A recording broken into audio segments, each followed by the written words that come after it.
speech number 2, and the entertaining speaker is Annette. Ever since signing up for the humorous speech contest, which is next week, Annette has been on a quest to find her funny bone. Today she'll share that journey of self-discovery. Her speech, Funny Girl, will be 5 to 7 minutes. Welcome, Annette.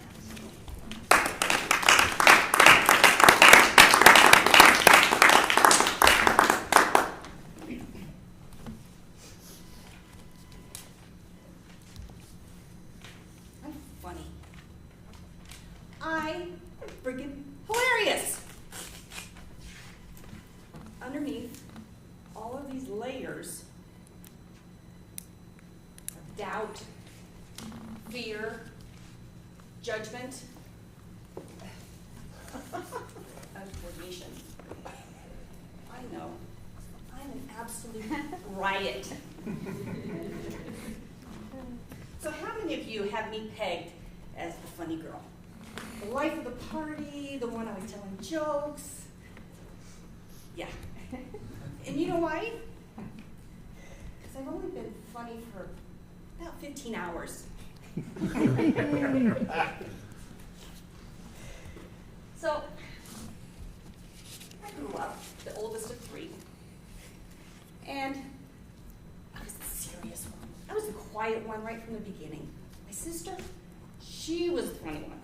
So, playing growing up, every time we played Winnie the Pooh, I was the owl.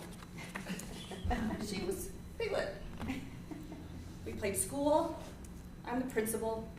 She's the class clown. And my favorite game of all to play as a kid, Gilligan's Island. Who watched Gilligan's Island?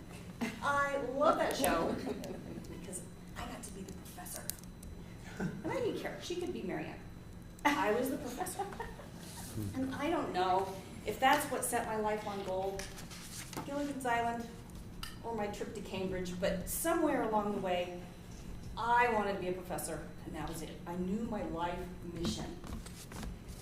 I think that's when I started to take myself way too seriously.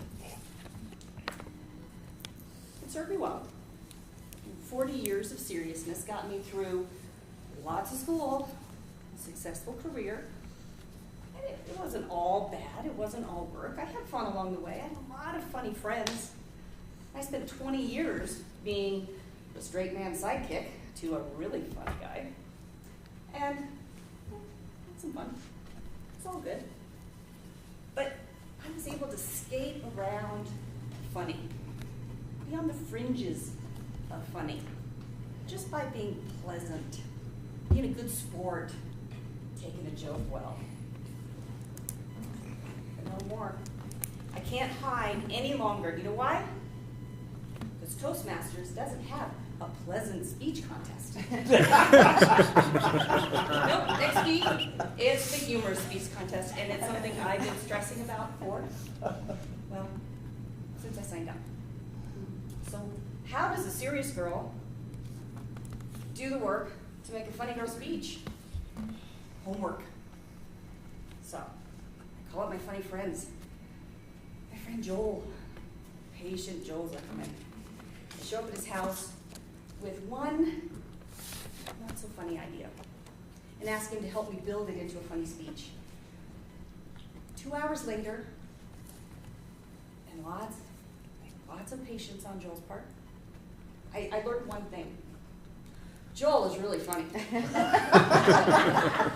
I took this little idea that he gave me, and I brought it to another friend, Deanna, who's not here today. Deanna and I went on a bike ride, and I told her my idea. I told her how Joel had helped me fix it into something that actually might be funny, and she helped me more. She helped me build on that and take this idea in a new direction. And after a 2-hour bike ride, I learned from Deanna. Deanna's hilarious. And I called my friend Linda. I said, Linda, I signed up for the speech contest, and I really want to bail. Can you help me come up with something and make this funny? Yeah, she could. Linda is an absolute riot. none of this helped me. At the end of the day, I had their ideas, I had their lines, I could probably even deliver the speech. But after all of that, the problem was, I still wasn't funny. My goal was to be funny, not deliver some of these funny lines. So what did I do? Well, I was sitting on my patio yesterday, gorgeous day. It's cool, the sun was behind the clouds, so I was just really enjoying the view and coming up with credible reasons to bail on the competition. And I had a lot of them, really, they were good. And I sat there and thought, you know, what can I do when I'm out here? I want to be productive, so I'm reading a book. This book. You Are the One. I picked it up this weekend. Coot Blackson. Never heard of him. Just thought it looked interesting. So I'm reading this book, and he tells this story. So this guy is a life coach. He tells this story that's like daggers to my heart. He works with people by taking them way out of their comfort zone. So he meets a man named Clark. This guy's 50 years old, tall, blonde, successful, loves his wife, very supportive of his wife and her career. But he's realized after 50 years that he's been hiding in the shadows. And so he wants to meet with this life coach to figure out how to find himself. So his life coach takes him to India, way out of his comfort zone. And he's there, they have these adventures, they have these deep conversations, they probably meditate. And one day, they're walking down the street and they're lined up, all of these beggars, street musicians, with their hats in front of them. He says, time to get out of that comfort zone even more. Let's dance. So he has Clark get up in front of these street musicians, and here's Clark, tall blonde in this ghettos of India, trying to hide, trying to blend. And he's moving, and he's just kind of shuffling, looking down. How can this guy blend and hide? And he realizes he can't. And not only that, he's not having any fun. This isn't dancing, this isn't living. And he throws off his layers and he starts really dancing. What the hell? And he's twirling and he's stomping and he's jumping and he's living. This transformation that you're sharing with me out of my patio, while I'm trying to get out of and hide a little deeper behind my own goals, made all the difference. I realized right then, when I listened to Clark, I was Clark. I had been, not that I wasn't born a funny girl, I've been hiding funny girl under layers of serious girl.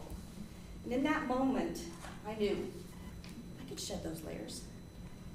When I did, I am funny. I am hilarious. Really.